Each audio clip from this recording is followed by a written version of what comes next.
กองประชุมใหญ่ผู้แทนสมาชิกพรรคครั้งที่6ขององค์คณะพรรคกรมใหญ่การเมืองกองทัพได้ดำเนินภายใต้บรรยากาศแห่งความสามัคคีความเป็นเอกภาพและความรับผิดชอบสูง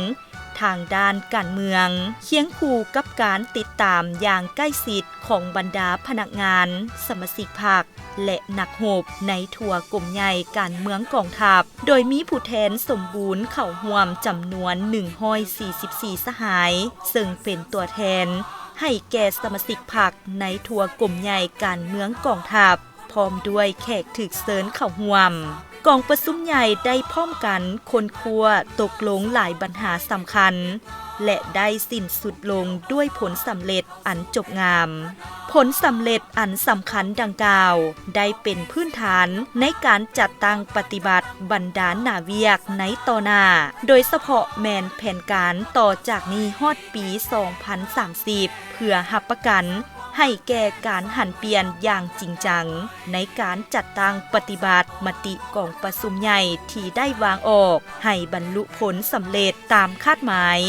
ทั้งนี้ก็เพื่อสร้างให้พนักงานนักรบมีคุณธาตุการเมืองที่นักแน่นมีความอุ่นเอียงห่าวหันผ่านพาความยุ่งยากมีน้ำใจเด็ดเดี่ยวเหนียวแน่น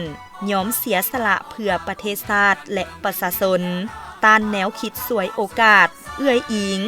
ล้อถ่าแต่คำสั่งแนวคิดลิ่นกินฟูมเฟือยและบรรดาปรากฏการณ์ที่หย่อท่อ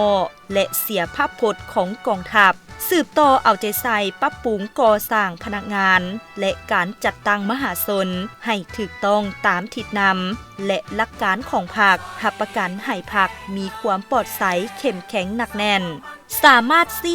นำพากลุ่มกองเฮ็ดสำเร็จหน้าที่เป็นอย่างดีสร้างกลุ่มกองทหารให้มีสติต่อการจัดตั้งเคารพระเบียบกฎหมายอย่างถูกต้องเข้มงวดเกี่ยมพร้อมสู่รบและปฏิบัติหน้าที่วิสาเฉพาะได้ดี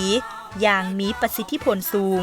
คณะพรรคคณะบรรษาทุกขั้นต้องมีแบบแผนวิธีเฮ็ดเวียกที่มีวิทยาศาสตร์มีหัวคิดประดิษฐ์สร้างปฏิบัติหลักการรวมศูนย์ประชาธิปไตยเป็นหมู่คณะให้ถูกต้องและเข้มงวด